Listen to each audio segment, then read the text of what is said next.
I don't have a cookie cutter one fits all program. All of my clients start out with an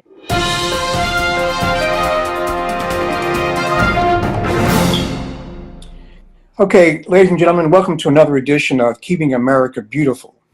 And the purpose of Keeping America Beautiful is just that, keeping America beautiful with allied professionals and tradespeople.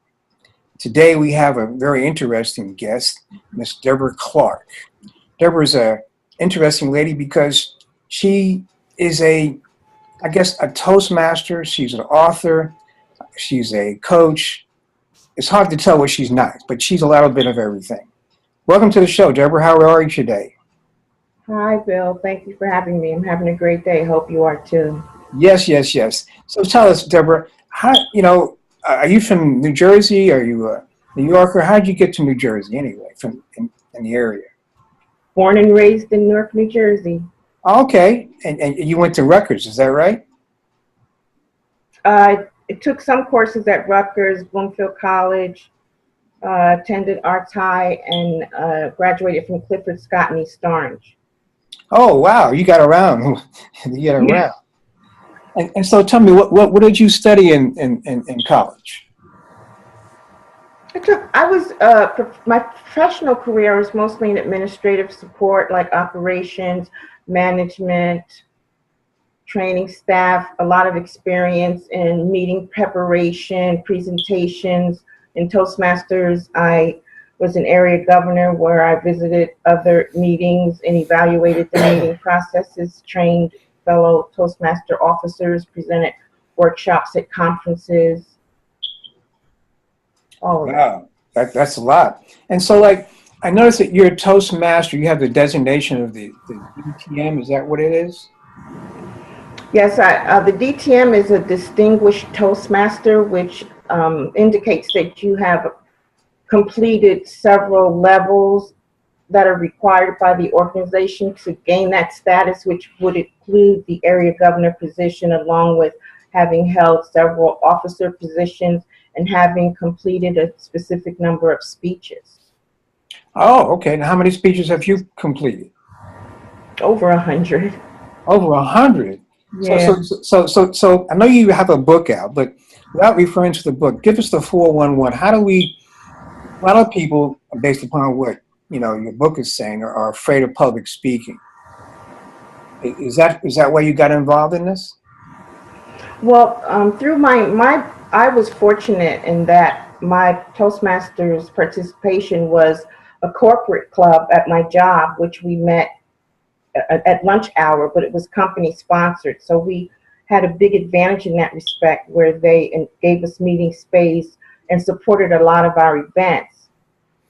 So as I was working there as admin support to marketing, virtual admin to team leads across the United States, and supporting managers and assisting them in their meeting, conferences, and presentation needs, I was in Toastmasters, and I was also involved in a corporate Black cultural organization called READ, Roach Employees of African Descent, where I held several officer positions and also coordinated meetings and functions. So I was speaking as part of my job, and Toastmasters is really a practice ground for you to make all your mistakes in front of a live audience and get feedback and evaluation from the members to help you improve your skills. And so why is it important to have Toastmaster skills? Toastmasters encourages individuals to listen to how they communicate on a different level. The object of a good public speaker, and that's everybody, we actually practice public speaking skills every day. Every time you communicate with someone, that's really public speaking. A conversation between two people or more technically is public speaking. So when you're in Toastmasters, you learn to quell that fear, that trauma of being in front of a group. But we all need to have good communication skills. I mean, what if you have an opportunity presented to you where your job depended on it, and you have not prepared yourself, you haven't practiced, you don't know basic speaking skills, you don't know introductions, you don't know how long to talk, you don't know how to express your thought in a clear and concise manner in a timely fashion, which is very important. So my objective in my what I do is to again help people overcome the fear and help them recognize that public speaking should really be a basic skill that everybody should have. All right, so like in your book, there's a lot about that, the fear factor, and I agree. Some people are, a lot of people like that, but as a tradesperson or a professional in the Newark area, how could you help us? I offer individuals an opportunity to, I always encourage Toastmaster membership, but Toastmasters requires a commitment and it requires time. So a lot of my clients are concentrating on a particular project or event, and I can give them the skills they need just for what they need to get done, as opposed to starting an entire program. I don't have a cookie cutter one fits all program. All of my clients start out with an initial consultation where we sit down and talk about where you are, what your experiences have been. Did you have a presentation and you flopped it and you just will not get in front of a group again? Are you preparing for a particular presentation? Do you have an event to go to and you need a pitch speech? This is how I work with my clients. And after the consultation, I put together a program or a plan that I think would help them, and I give them some tips I may have identified during our initial meeting, and we kind of take it from there, because I want to give you what you need. I don't want to give you all the other stuff. Yes, the other stuff is important, and I always cover the basics, but we want to get you to your most comfortable level as soon as possible. All right. It sounds personal, but it sounds very thorough. Now, Deborah, what about this? Let's say for a tradesperson, you're saying that it's important that we all understand the value of public speaking. And if you're speaking to someone else, if you go to someone's house to deliver a service, that's public speaking, right? Yes, absolutely. So what would you recommend? What would you suggest to a tradesperson in terms of taking your knowledge, and how could a tradesperson use it? Just something similar. It's a simple thing. I'm not going to speak in front of a bunch of people, just one person.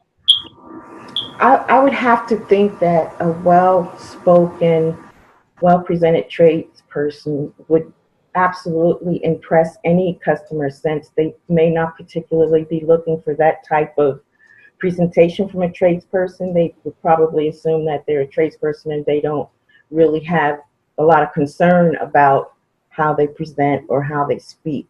So the more professional you are, the more to the point you are, especially when you're coming to deliver a service. You want to be informational to the client, and you would like to have as much information as you can you want to persuade them to let you do what they need to get done. So you should always have a pitch speech, like an introduction speech, or something quick that can describe who you are and what you do. When I was networking, marketing my book and my business and going to networking events, I had a pitch speech that I would always say, and as I went around the room and people come up and introduce you, I would always say, "Hi, my name is Deborah Clark. I'm a professional speaker, and I mentor individuals who want to improve their public speaking skills. How do you feel about public speaking?" Always opened up the conversation, because I would be always surprised to hear business owners say, "Oh, I don't do that. So and so does that," which was amazing to me, that you have this business, it's your business, and you are leaving the responsibility of communicating your business to someone else. That is not a good idea. Yes, it's just like you want to get married, right? Yeah. So you don't do you do the Sarah the Bergerac bit, right? You have someone else talk for you. Right, right. Well, okay, so and that's very interesting because I had to laugh because of your presentation, not because it was funny, but because it was so well thought out and it engaged with the person by asking a question. And it just seems that many people don't really ask questions; they're more into like telling stuff. Well, it's a question, but it's an open-ended question, and it gives the individual an opportunity to usually, if it's an open-ended question, you'll get their gut reaction because if you hit the right nerve, of course, relative to what your agenda is.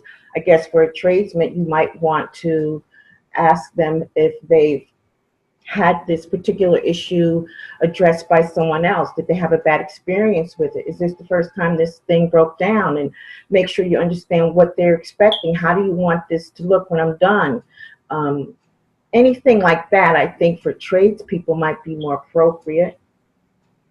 And what about a professional, like an accountant type person? Well, an accountant has a different advantage because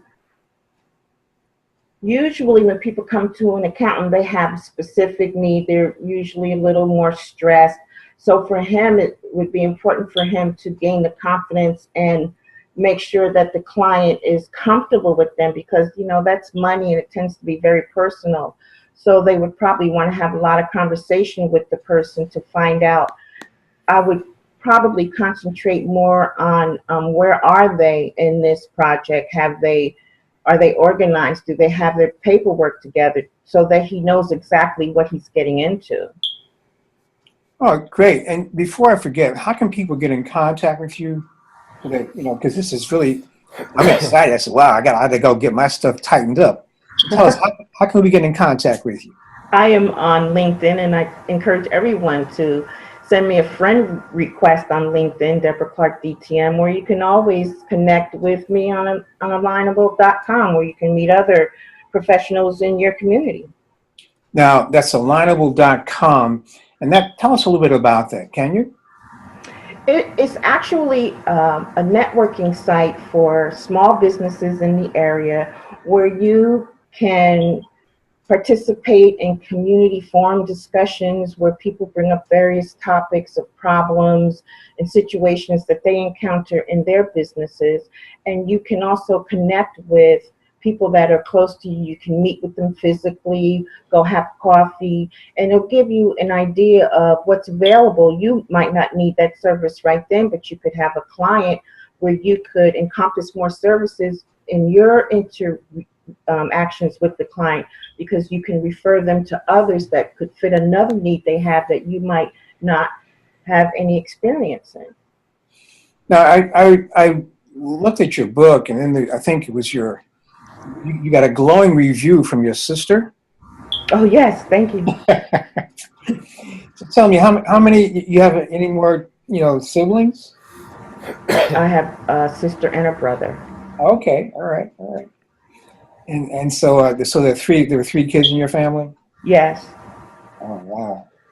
And so now, back to this, to the speaking stuff. So now you do public speaking and you're a coach as well. Tell us about that. What do you do as far as coaching? The coaching is actually part of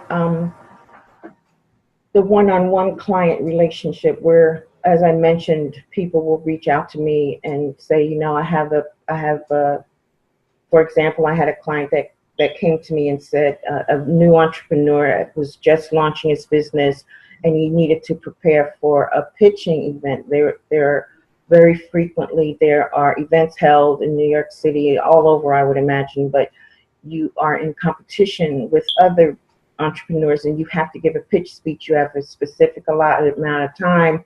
You have to put a PowerPoint presentation together, and you have to know your stuff. You have to be confident in what you're presenting.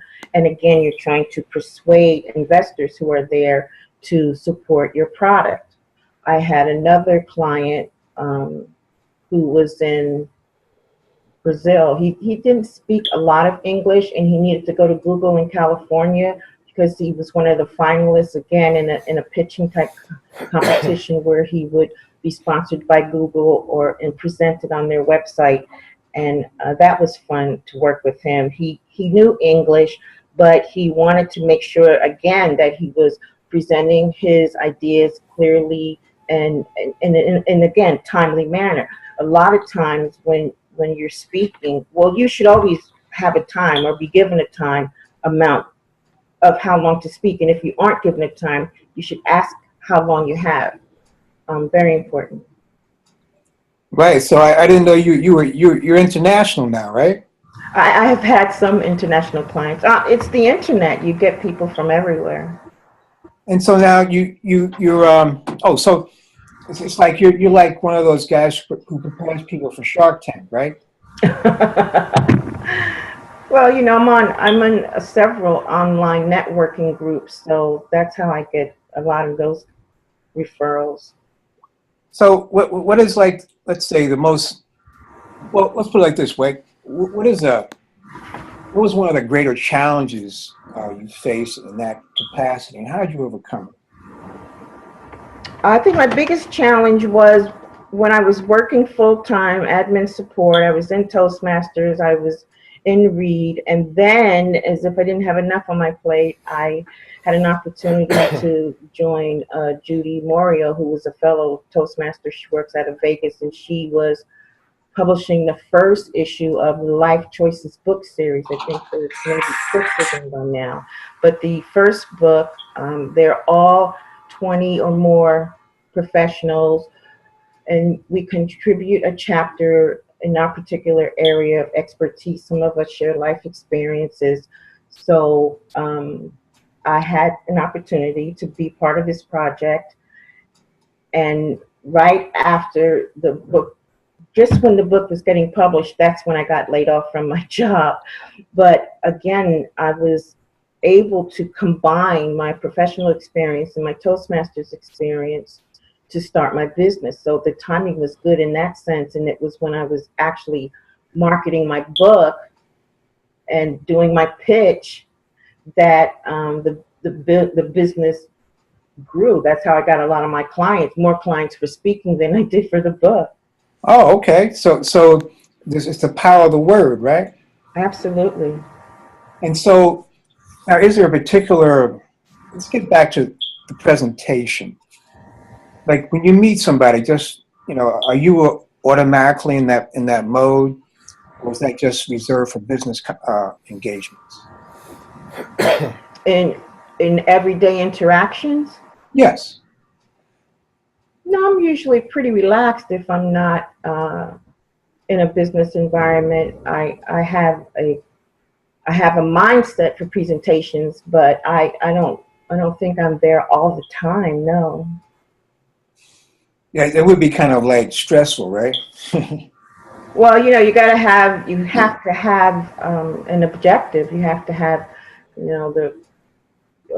a presentation has to have an objective. What is your purpose? Are you there to educate, entertain, be humorous, persuade, or inform? The same thing for speech. So there's a reason why you're doing a presentation.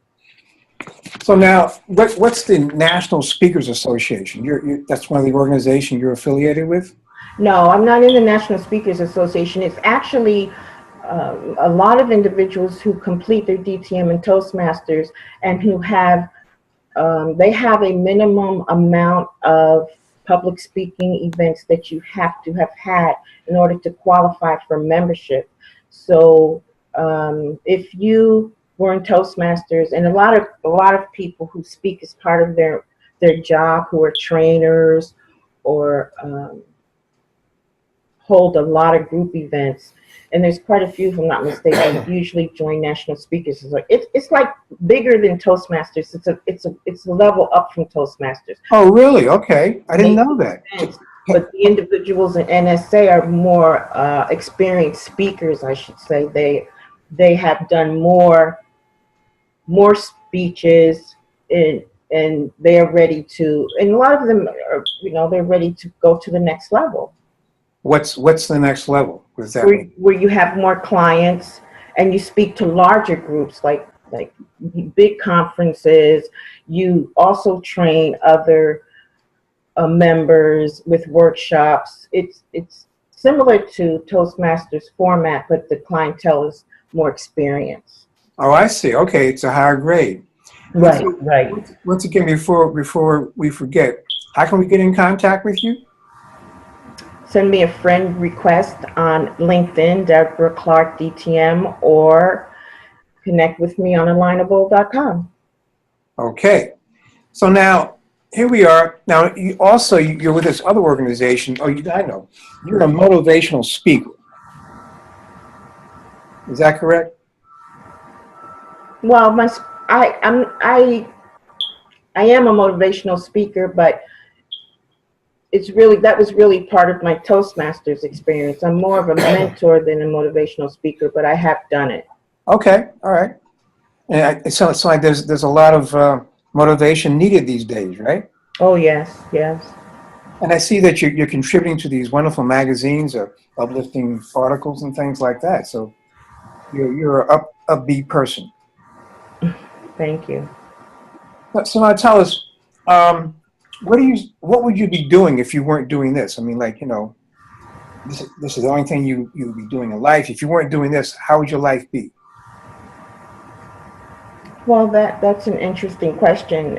Like I mentioned before, I was administrative support for most of my professional career, and all of these things I did in addition to that, and this is something I encourage everyone to do, to not just have a job and work hard and hope things get better. You should always have something else that you do, and even hobbies for some people turn into lucrative businesses if they lose their job and find themselves at a crossroads in life. So I don't know where I would be, what I would be doing. I don't know if I would have the drive to excuse me, be as creative as I am. But again, I think my most fortunate accomplishment was being open to opportunities. And if you are working a job, especially corporate environments, offer a lot of groups, associations. I used to do a lot of volunteer work, administrative support in an acute care facility. I fed the homeless. You have to do something else besides just go to work, because there's more to you than just that job. Right. And so that leads me to the question: what is your why? I mean, what is your reason for doing what you do? Why do you do this? I love doing the mentoring. I get so much pleasure in seeing people wall of fear just kind of crumble, and when they finally get it. And these days, especially with the popularity of YouTube and Facebook Live, you don't want to just, I mean, it's like we reserve good public speaking skills for politicians and priests. It's like, it's okay if I don't speak well, but you want this other person to sound really good at what they do. You can sound just as good as the other person. You should listen to people who speak. I think if people were more knowledgeable about just the basic skills, as I mentioned before, how to introduce yourself, how to give a speech for 2 to 5 minutes. How long is that for you? It's different for everybody. How many times have you been to an event where the speaker just seemed like he was never going to end? You don't want to be the person that everyone goes home and says, boy, that guy, he just didn't want to be quiet. They won't remember a word you said. You have to be polite in the public speaking arena. And I love teaching people that. I think that once they understand the basic parts of a speech, your introduction, your opening, the body of the speech, the closing, how you bring all your thoughts together at the end, and you close it out. You don't just stop talking. People need to know that you're finished. There's a lot of arguments about introductions. Should you say your name? Should you not say your name? It's your speech. You can say whatever you want as long as it's relative to your topic, and be sure that your topic is relative to your audience. And when people understand that, I think they listen differently and they expect more when they're communicating with other people. I see. So now here's a question I want to ask you. Maybe you have the answer, maybe you don't, but what causes the fear? Why are people afraid to speak in public? You know, public speaking is considered the number one fear. More people are more fearful of that than death, divorce. And I think that it's just being so out there, so open. It's so in front of a group. Where are you going to hide? You can't hide. You're out there and people can see you. And that, I think, is what the fear is about, because you're not, you know, on your phone, you're not on a computer. And it's part of the times we live in. People hide behind computers. They they don't think they need to be seen, but they want to be heard. But nobody can understand what you're saying. And if you don't get in front of a group, you need to see how you look. Stand in front of a mirror and make a speech. Watch your facial expressions. Are you projecting your voice out? How's your eye contact? Are you looking up at the ceiling? Are you looking down on the floor? How's your posture? Are you standing tall? Most stages have a speaking space. You usually have, 3 to 4 feet that you can walk back and forth. Use that space. It's there for your comfort. If you have a podium, the podium is your friend. It's okay to stand behind it and lean on it. That's what it's there for. So these are little things that can really help an individual in being more comfortable when speaking in public. So besides the physical props, it's some type of emotional issue that you help them deal with. Is that what you're saying? I think for a lot of people it's emotional, because I found that even in my mentoring, which is where it kind of turned into coaching, I would have to implement other devices to try to get people, I often recommend meditation. I often tell people, here's a mantra for you to repeat to yourself in the shower in the morning, just to help you get ready for your day. You need to shut yourself down from a lot of outside negative emotions that are feeding your anxiety. So it's important I've had clients come to me and say, oh, I need to improve my public speaking. And next thing I know, they're telling me about the relationship with their parents and their kids. And I have to get them focused. I have to bring them into the now. I have to make them understand the difference between all that stuff in your head and what you need to get done. So how do you do that? How do you get them focused? I meditate with them. We discuss what the problem is and identify it for what it is. Don't pretend it's not a problem when it is. Okay, you're obviously very upset about this situation. So let's let that situation be something that upsets you and put it in the upset room and close the door, because today we have to do this. And the more you acknowledge that it's in the room, eventually by concentrating on other more positive things, you'll forget the room is there. It's not going to go away, but it'll be in the room. So once again, I know you have committed to a few minutes with us. So this process that you love what you do, and that's why people should work with you, because you love what you do, right? Sure. I mean, you can Google public speaking and get a million different types of trainers and mentors. A lot of them, like I said, are set. They run at certain times. They want this amount of money, and they will probably give you a lot of stuff that you may never use. I might not be the only person out there. I know I'm not the only person out there, but I might be the best person for you. So you should call LinkedIn, send me a friend request, or connect on alignable.com. And you said call. Where can they call you? Well, connect with me on LinkedIn, and Okay. we'll take it from there. So it's LinkedIn and alignable.com. That's where they Yes. can. Yes. And is there any other major thing you want to share with us today? Any upcoming events? A new book coming out? You going to Mars? What's up? No. I'm actually working on some personal projects right now, so Mars is going to have to wait. Oh, okay. I certainly appreciate the time that we spent together today. It was a surprise to hear from you. And again, I am certainly encouraging people to send a friend request on LinkedIn. We'll talk. I always talk to my clients first before we do anything. And don't forget about alignable.com. So you give them an assessment. Is that what happens?